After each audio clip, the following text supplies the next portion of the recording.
Hola, soy Moisés Chávez. Les traigo este ensayo del módulo uno del Diplomado de Clínica Psicopedagógica de Trepen, en donde es bastante teórico, pero la verdad es que de cada una de las teorías uno saca aprendizaje, reflexión y por sobre todo metáforas. Así es que no tiene conclusiones, sino que en cada uno de los apartados van reflexiones personales. Lo quise hacer en este formato porque me acomoda desde hace un tiempo y para mí es bastante significativo después volver a verme a mí mismo, ¿cierto? Hablando y, y viendo, ¿cierto? Lo que uno es capaz de decir, de reflexionar y autoconociéndose, por supuesto. El primer texto del que les voy a hablar tiene que ver, tiene que ver con el texto de la subjetivación a la apropiación y cómo el psicoanálisis nos ayuda, ¿cierto? A entender eh, en una teoría, ¿cierto? En una hipótesis de dónde vienen, ¿cierto? Las dificultades de aprendizaje. Y lo que más me marcó, ¿cierto? Tiene que ver con esto, que uno nace, ¿cierto? Con una intrínseca necesidad de exploración, ¿cierto? De tu propia sexualidad. Y por temas morales, éticos, ¿cierto? Racionales de esta sociedad, nos inhiben esa, ese énfasis, ese ímpetu, ¿cierto? De la exploración. Por lo tanto, nos inhiben implícitamente también el aprendizaje. ¿Ya? Así es que la primera reflexión es que la dificultad de aprendizaje puede venir, ¿cierto? Evoca, ¿cierto? Una inhibición sexual. ¿Ya? En cuanto al síntoma, ¿cierto? En este caso es una expresión de una dificultad en la construcción de la psiquis. ¿Ya?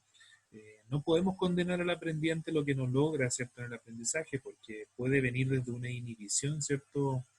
eh, Vertical desde un adulto, ¿ya? No aprender no es el síntoma, ¿ya? Sino que es el significado, ¿ya? O sea, no logro, no logro algo, ¿cierto? Pero ese algo, ¿cierto? Desde hace mucho tiempo que no lo vengo haciendo, ¿ya? Por órdenes, entre comillas. Y también me gusta me llamó mucho la atención de recibir, la acción de recibir el conocimiento evoca, ¿cierto? Como es como algo como dejarse penetrar, como comer, ¿cierto? Algo que entra en mi organismo. Y ahí, ¿cierto? Surgen algunas expresiones como no me entra la materia o se devoran los libros. Me llamó la atención también que la ignorancia, ¿cierto? Tiene como legitimidad, ¿cierto? Es la protección que le proporciona al no saber.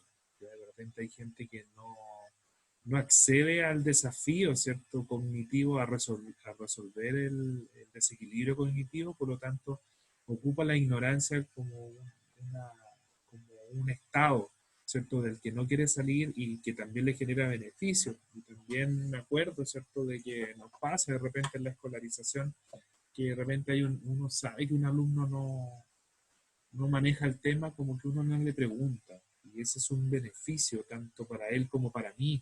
Entonces hay que hacerlo salir un poco de ese estado de la ignorancia como algo que lo protege, ¿cierto? También me pasa que en el mundo laboral de repente hay gente que logra legitimarse, ¿cierto?, en un ámbito laboral porque no sabe hacer algo, lo que significa que a esa persona tampoco se lo van a pedir. Y hay otros, ¿cierto?, que salen de su zona de confort y que definitivamente aprenden eso que no sabían y después quedan a cargo o responsables de lo que el otro no quiso aprender. El aprendizaje siempre debe reflejar el deseo de aprender porque es inherente a nosotros. El aprendizaje tiene que ver con el deseo de aprendernos y no complacer el sistema educativo y a los adultos. ¿Ya? Y ahí, ¿cierto? Cuando se genera un interés, ¿cierto? En los niños genuinos, uno tiene esto como una oportunidad de que, de que el aprendizaje nuevamente se conecte, ¿cierto? Con un placer de aprender. ¿Ya? También me gusta esto de no mostrar todo. Hay una técnica ahí de mostrar y ocultar, ¿cierto? Que tiene que ver con eso de prender una inquietud, ¿cierto? Y a la vez no mostrar el resultado, ¿cierto? Así generamos un interés genuino de resolver esa inquietud y obviamente la solución de esto también es placentera. Y la metáfora como evidencia de un proceso de aprendizaje exitoso. En lo personal me tocó mucho esto porque a mí me gustan mucho las metáforas y creo que es una evidencia explícita, ¿cierto?, de que un proceso de aprendizaje haya sido exitoso. Cuando yo logro parafrasear, cuando logro una metáfora, puedo transferir una reflexión a otras situaciones, puedo entender perfectamente que esa persona logró ese aprendizaje. Me llama la atención que la lectoescritura, ¿cierto?, se asocia al padre. Ya la adquisición de la lectoescritura se asocia a una segunda regla en la vida. Ya la primera la impone la crianza como tal, la mamá, pero la segunda, la más importante, tiene que ver con el padre, ¿cierto?, asociada a la lectoescritura. Y me llamó mucho la atención de que lo más placentero en la lectoescritura es escribir de mí mismo, ¿ya? Y de repente no era consciente, por lo tanto yo creo que escribir de mí mismo, escribir de mi propia persona, eh, ayuda, ¿cierto?, a ese narcisismo placentero y que ocupa la lectoescritura como medio para un fin, ¿ya? Me llamó la atención que las matemáticas y sus operaciones, ¿cierto?, tienen sus propias dificultades que evocan, ¿cierto?, algunas situaciones de la vida. Ya si algún niño tiene dificultades en la adición, eh, podría estar teniendo, ¿cierto?, dificultades con un nuevo integrante en la familia o en la sustracción, el temor o la culpa por la muerte de algún cercano y la división, una angustia por una separación de cualquier tipo, ¿ya? Y termina el texto diciendo que aprender es separarse, es crecer, ser diferentes y un camino a la subjetivación. Esto, esto la verdad es que da para mucho, pero en mi proceso personal eh, estoy en esa etapa de mi vida, ¿cierto? Que aprender tiene que ver con quién soy yo y que definitivamente tienes que llevar un camino por sí solo y que también en esta psicopedagogía, ¿cierto? También estamos en esa etapa. Así es que por eso como, como disciplina, como ciencia, ¿cierto? También vamos en un camino a la subjetivación. Pareciera ser que ya encontramos un lugar y ahora ese lugar hay que llenarlo de, de recuerdos o de creaciones para que quien llegue ahí, ¿cierto?, sepa que quien vive ahí, ¿ya? Luego tuve el desequilibrio cognitivo, ¿cierto?, de leer a Francisco Varela, que la verdad es que a mí me ha costado mucho procesarlo porque tiene un significado muy importante, ¿cierto?, para todo lo que estudiamos, para todo lo que somos como profesionales, y también es chileno, y eso hay que relevarlo al nivel que corresponde, ¿ya? Lo primero que entendí con su libro es que la humanidad, ¿cierto?, es primera vez que acude a la ciencia para entender la relación entre la mente y la naturaleza, ¿ya? Y ahí se complejiza todo, ¿ya? Y él habla, ¿cierto?, de la complejidad de, o sea, de que desde una sola mirada yo no voy a poder explicar o ni siquiera acercarme a fenómenos que son más complejos, ¿cierto? Por lo tanto, él entiende la complejidad como una instancia, ¿cierto?, de intercambio, de colaboración, de diversidad, de riqueza, de acercamiento a un fenómeno de la vida cotidiana, de una discusión, de un respeto, de una creación colectiva, de una amplitud de conocimiento, de una mirada antimonopolio disciplinar, o sea, hay fenómenos que una sola disciplina no lo puede explicar, ni siquiera se puede acercar. Por lo tanto, necesitamos esta complejidad que también es plural, es universal y por sobre todo es humilde. Tenemos que entender que nosotros, por ejemplo, la psicopedagogía, somos una fracción, ¿cierto? Somos una mirada, ¿cierto? Un fenómeno complejo que tenemos que acoger, ¿cierto? Y recibir ayuda, ¿cierto?, de otras disciplinas y nosotros, por supuesto, interactuar con ellas para poder acercarnos de mejor manera a este fenómeno complejo que es el aprendizaje. También me gusta mucho este concepto que aprendí de Francisco Varela, que tiene que ver con la autopoiesis, que la experiencia genera conocimiento.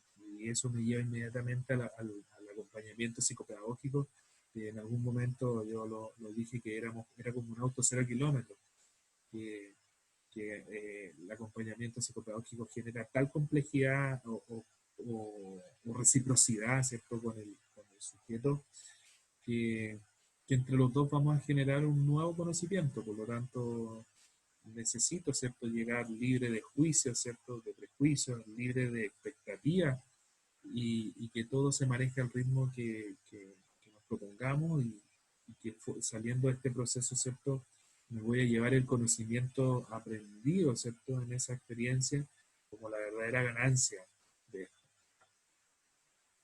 Yo creo que lo importante de la autopoiesis también es tratar de que uno no sea más beneficiado que el otro, que sea equitativa, ¿cierto?, esta repartija de ganancia en cuanto a conocimiento.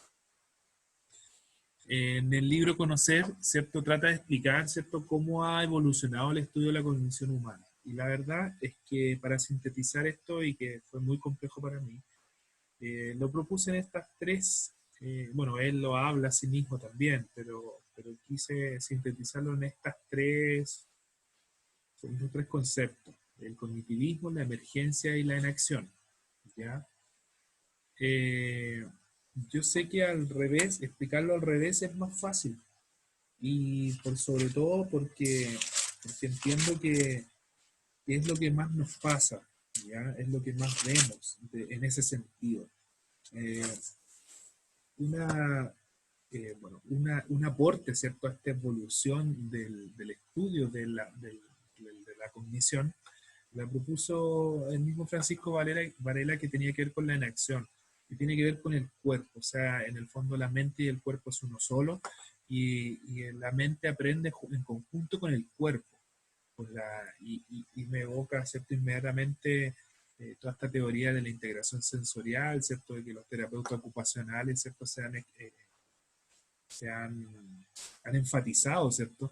Entonces, si yo lo pienso al revés, ¿cierto?, en cuanto a la inacción, ¿cierto?, se da la interacción con el mundo, ¿cierto? Y ante cualquier estímulo que a mí me llame la atención, va a generar, ¿cierto?, un énfasis en mi motivación, en mi activación, ¿cierto?, cognitiva, y que me va a llevar a una emergencia, ¿ya? Y aquí, ¿cierto?, Rodrigo nos habla de un caos, ¿cierto?, que se genera en nuestra mente, y que definitivamente activan, ¿cierto?, nuestras redes neuronales, ¿ya?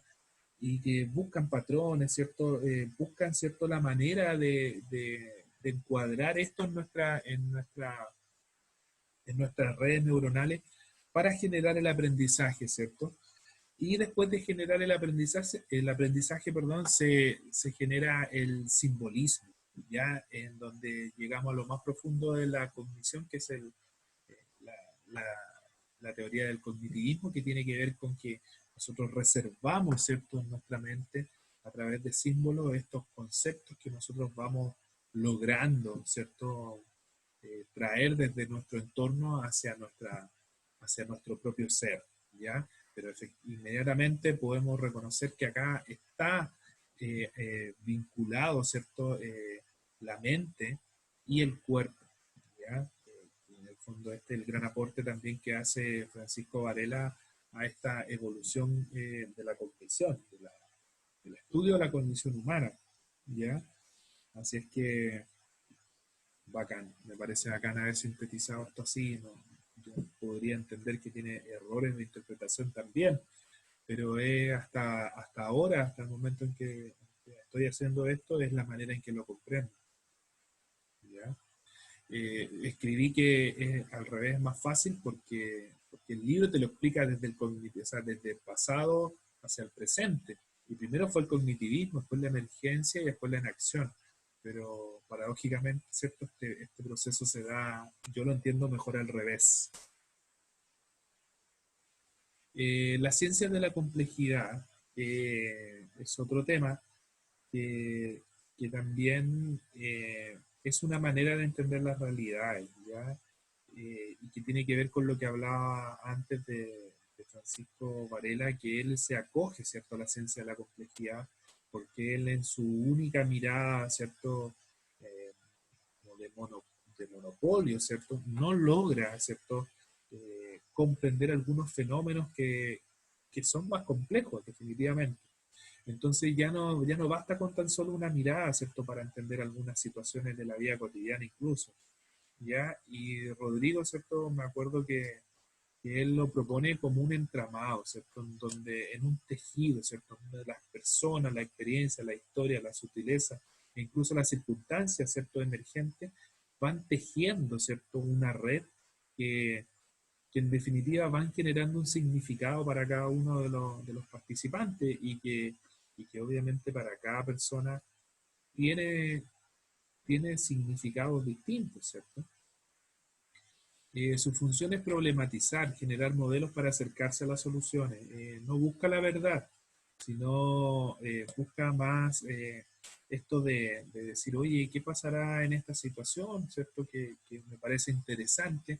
Vamos como ciencia e invitaremos, ¿cierto? A todas las personas que tendrían que decir, o que podrían decir algo, ¿cierto? A este fenómeno, ¿ya? No acoge diagnósticos, sino describe situaciones para poder ayudar a un sujeto en tal contexto, ¿ya? Y esto es súper bueno porque no busca, ¿cierto? Una verdad absoluta, sino que solamente tratar de explicar y de problematizar, ¿cierto? Por sobre todo algunos fenómenos puntuales. La ciencia de la complejidad, ¿cierto? Viene, viene también a dentro de ella, ¿cierto? Están las ciencias de la Tierra, del universo, de la vida y también las ciencias cognitivas, ¿ya? Y las ciencias cognitivas, como tal, ¿cierto? Es una triada, por decirlo de alguna manera, ¿cierto? De la cognición, la tecnología y la ciencia, ¿ya? Que en el fondo es lo que explica Francisco Varela en su libro Conocer, la evolución de las ciencias cognitivas en el fondo, ¿ya? En común, ¿cierto? Se han tenido que juntar porque por sí solos no logran una explicación, ¿cierto? La ciencia de la Tierra, del universo, de la vida y de la ciencia cognitiva, lo que tienen en común es que se han tenido que juntar con otras disciplinas, ¿cierto? Y porque no logran una explicación y se han debido complejizar, ¿ya? Y lograr sus propias epistemologías. Y en ese caso, la psicopedagogía ha vivido este proceso y que definitivamente tiene su propia epistemología. Hoy día nos reconocemos como un híbrido y, y que, y que ha evolucionado de tal manera que ya tiene su propia razón de ser y de evolucionar por sí sola y que nos propone muchos desafíos, obviamente. Y acá hablo de eso. La psicopedagogía es acogida por la ciencia de la complejidad porque una sola ciencia o una sola disciplina no da el ancho, ¿cierto?, para explicar el aprendizaje humano, ¿ya? Eh, y también es acogida por las ciencias cognitivas porque son el conjunto de elementos o de disciplinas, ¿cierto?, que convergen para estudiar el aprendizaje y el conocimiento humano, ¿ya? Me acuerdo que Rodrigo explicaba que aquí esto era como el efecto de una cebolla, ¿cierto? Que por afuera estaba la ciencia de la complejidad y que por dentro, ¿cierto? Cada una de estas capas, ¿cierto? Eran distintas ciencias complejas, ¿cierto? Y que una de ellas era la ciencia cognitiva, ¿ya? Y dentro de la ciencia cognitiva nosotros estamos como psicopedagogía, que entender todo esto, ¿cierto? Nos hace entender nuestra propia epistemología. También otro concepto de este módulo fue la estética, y yo la entiendo como lo que hacemos sentir al otro, ¿ya? Desde mi parte, ¿cierto? Siempre trato de proponer mi humildad de aprender del aprendiente, es lo que más me gusta valorar porque aquí hay una hegemonía, ¿cierto?, del aprendizaje o una verticalidad que propone el adulto, ¿cierto?, hacia el niño. Y la verdad es que nos falta recordarse que fuimos niños para poder hacer un poco algo un poquito mejor esta vida, ¿cierto? Soy crítico del mundo adultocentrista, de repente resolvemos todo lo que le pasa a un niño en una oficina y al niño no le preguntamos. Y me gusta mi apariencia relajada en mi trabajo, que los niños sepan que en mi caso ir a trabajar no es un suplicio y que el trabajo como tal no lo tiene que ser. Así es que esas son la estética que hoy día reconozco, ¿cierto? Mí. También me gusta, podría haber puesto aquí también, me gustan mucho las metáforas, ¿ya? Para poder explicar, sintetizar, ¿cierto? Lo complejo. En cuanto a la epistemología convergente, es algo que me dio mucho gusto conocer, que me propone ciertos muchos desafíos, ¿cierto? De ir modificando mi praxis, ¿cierto? Para entender que lo puedo hacer mucho mejor y que los destellos que yo tenía, ¿cierto? De esto, hoy día pueden estar sustentados en este marco teórico que me va a dar muchos más recursos, ¿cierto? Para hacer mi quehacer psicopedagógico más consciente, ¿ya? Don Jorge Vizca, en el año 1977, junta, ¿cierto?, la afectividad, ¿cierto?, la cognición y la cultura, ¿cierto?, para poder describir de la mejor manera una situación de aprendizaje, ¿ya? Y genera, ¿cierto?, un modelo de diagnóstico psicopedagógico que, que respeta ese mismo orden, ¿ya? Que tiene que ver con esto, que primero hace una entrevista, ¿cierto?, con el niño o con el sujeto en aprendizaje, ¿cierto?, en donde le pregunta a él, ¿cierto?, que él es el experto en sí mismo, ¿cierto?, de cómo, quién más que él se puede describir su propio aprendizaje, sus dificultades, sus fortalezas, todo lo que quiera contarnos, ¿cierto? Y a través de esa información yo puedo entender, ¿cierto?, cuáles son los tests que yo necesito aplicar, ¿ya? Y luego de eso, ¿cierto?, conociendo bien el individuo, puedo ir y aplicar una anamnesis con el sentido de ir corroborando algunas situaciones, ¿cierto?, en su vida cotidiana o en los valores de su familia o en su cultura como tal, ¿ya? Por lo tanto, con esta secuencia, ¿cierto? Y con estas prioridades, ¿cierto? Yo logro, ¿cierto?, la mejor descripción de la situación de aprendizaje de un sujeto, según Jorge Vizca, ¿ya? Me pasa también que yo en mi colegio, ¿cierto?, hago, primero lo que hacemos, ¿cierto?, es un tema burocrático de la autorización y la anamnesis, ¿cierto?, en el mismo día por un tema logístico. No volvemos a llamar al apoderado, ¿cierto? Y primero preguntamos todo. Y luego, ¿cierto?, aplicamos el test estandarizado, ¿cierto? Y después, y con suerte, ¿cierto?, podemos tener la oportunidad ahí en el test de conocernos, pero, pero el test no te da la oportunidad, ¿cierto?, de hacer una vinculación, ¿ya? Entonces, que creo que esta manera de verlo le da mucho sentido a lo que yo he venido necesitando, ¿cierto? Y logro entender la falta de alteridad que he tenido, ¿cierto?, cuando hago las cosas sin pensar o en piloto automático. Una de las grandes reflexiones que logro de la epistemología convergente, en que nos dice, ¿cierto?, que nosotros eh, nuestro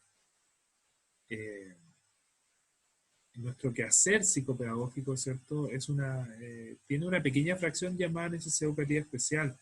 Si se dan cuenta, si yo vuelvo atrás, la situación de aprendizaje la viven tanto personas que tienen dificultades naturales del aprendizaje como las que no presentan estas dificultades.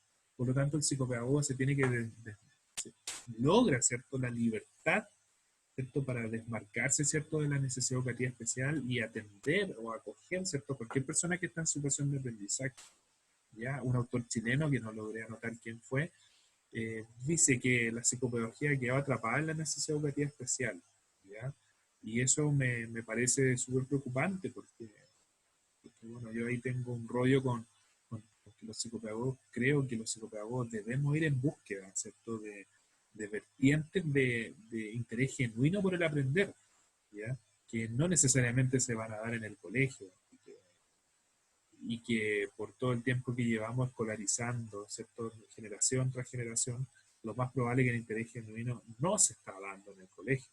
Así es que parece que tenemos que emanciparnos del colegio, ¿ya?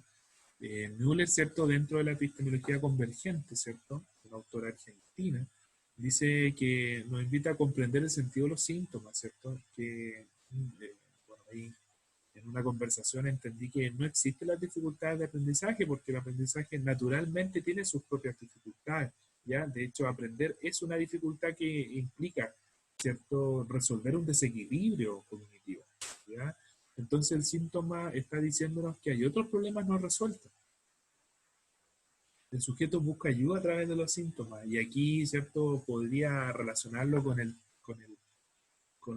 el aporte, ¿cierto? Que nos hace el psicoanálisis respecto a las dificultades de aprendizaje, ya que detrás de un síntoma o detrás de una conducta observable, ¿cierto? Hay un tema no resuelto en lo emocional o que definitivamente vale mucho más la pena mirar, ¿cierto?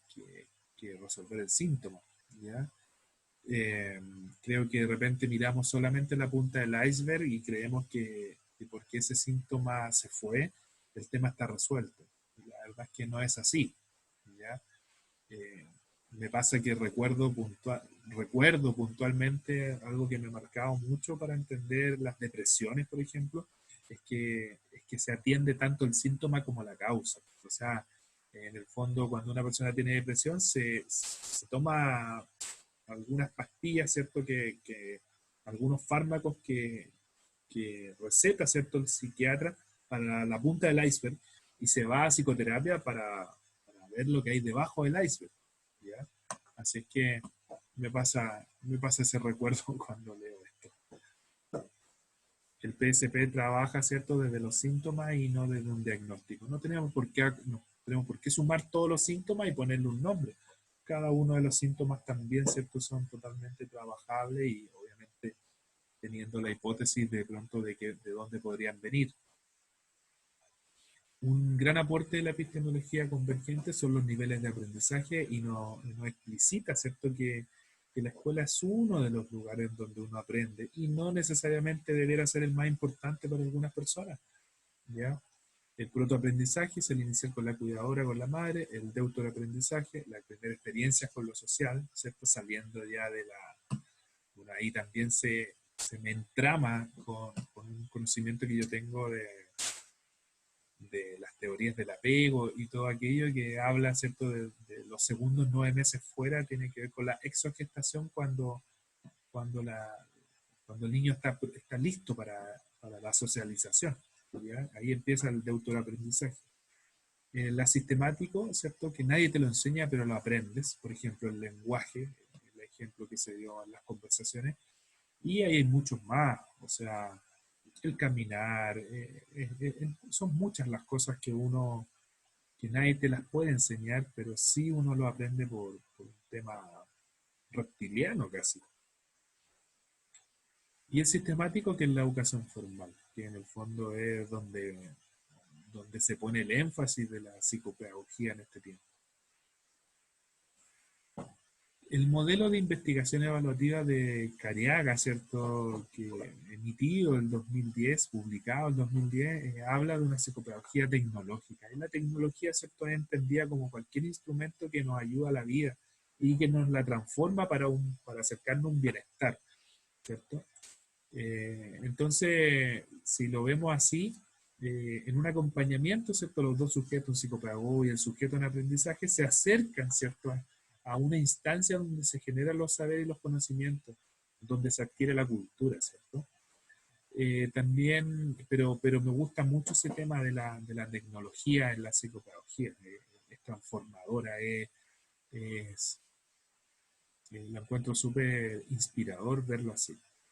La normalidad y la normalidad se quedan sin fundamentos porque también en concordancia, ¿cierto?, con la epistemología convergente, aquí ya no se habla de diagnóstico, sino que de síntomas. Por lo tanto, nadie es normal o nadie es anormal, cada uno tiene sus propias características en situación de aprendizaje. Por lo tanto, Cariaga nos dice, ¿cierto?, que no debemos salir a buscar lo que el sujeto hace mal, sino que debemos potenciarlo. Y El diagnóstico para esto, ¿cierto? Habla de una indagación convergente, ¿cierto? En 4 pasos. La primera, la formulación de preguntas, ¿cierto? La recolección de análisis, la interpretación de la información y las conclusiones como hipótesis, entendiendo que esta hipótesis es solamente un acercamiento a estas, o una explicación, ¿cierto? La mejor explicación también de la situación de aprendizaje, pero no necesariamente una verdad. ¿Ya? En donde con esta explicación el sujeto en aprendizaje podría tomar decisiones, ¿cierto?, que fueran en pro de mejorar su proceso de aprendizaje. Y tenemos la evaluación mediada, ¿cierto?, que la habla Rodrigo Espinosa, publicada en 2017, en donde lo que más me llama la atención es que yo debo acompañar la aplicación del instrumento y se puede ayudar a responder. ¿Y por qué me pregunto, ¿cierto? ¿Por qué me permito lograr, me permito ayudar a un niño en una pregunta, ¿cierto? ¿Cierto? Porque también es importante medir el grado de autonomía y dependencia del sujeto. O sea, qué tanto puede hacer en la etapa uno, que a mí me gusta decir, qué tanto puede hacer solo. También es una, es una información muy relevante, ¿ya? Y aquí se puede poner como en una evidencia, se permite, ¿cierto? En esta manera de verlo, ¿cierto? Poder ayudar al niño para poder acceder, ¿cierto?, a esa información. No es tan importante lo que sabe o no, sino su grado de autonomía para desarrollar la actividad. ¿Ya? Yo no lo pongo en evidencia lo que no sabe. Es mejor que lo hagamos en una construcción en conjunto, ¿cierto? Pero no dejarlo con la sensación de que no sabe. Tiene una ética por un respeto por el otro, tiene una estética, un diseño amigable, ¿cierto? Donde la información que se presenta no debiera ser tan lejos de su realidad. Ya Rodrigo hablaba, ¿cierto?, de que no le vamos a poner un poema a una persona que estuvo deprivada, ¿cierto?, culturalmente respecto a la literatura, ¿ya? A textos literarios en general. Entonces, debe ser amigable, debe ser algo que, que esté, ¿cierto?, dentro de su alcance, ¿cierto?, como tal. Debe ser político porque también debe aceptar otros tipos o niveles. Aquí me convergen, ¿cierto?, las miradas, pero otros niveles de aprendizaje, ¿cierto? Ese aprendizaje que se aprende sin que nadie te lo enseñe también puede estar explícito en esta evaluación psicopedagógica mediada, ¿ya? Y eso ha sido, pues, hartas cosas para el módulo uno. La verdad es que me quise registrar así porque, les vuelvo a insistir, a mí me gusta mucho después volver a verme y como dijo un jugador por ahí, ver si estoy de acuerdo conmigo mismo, con todo lo que digo. Obviamente esto es una foto, más quiero verlo como una foto más que en un video, porque es el momento que yo registro como las reflexiones que tengo. Pero de pronto en un tiempo más cada una de ellas pueden ir reconstruyéndose, ¿cierto? Y generando nuevas versiones de cada uno de estos conceptos. Así es que eso, pues. Espero que para otros también les sea un aporte y que me voy a seguir grabando.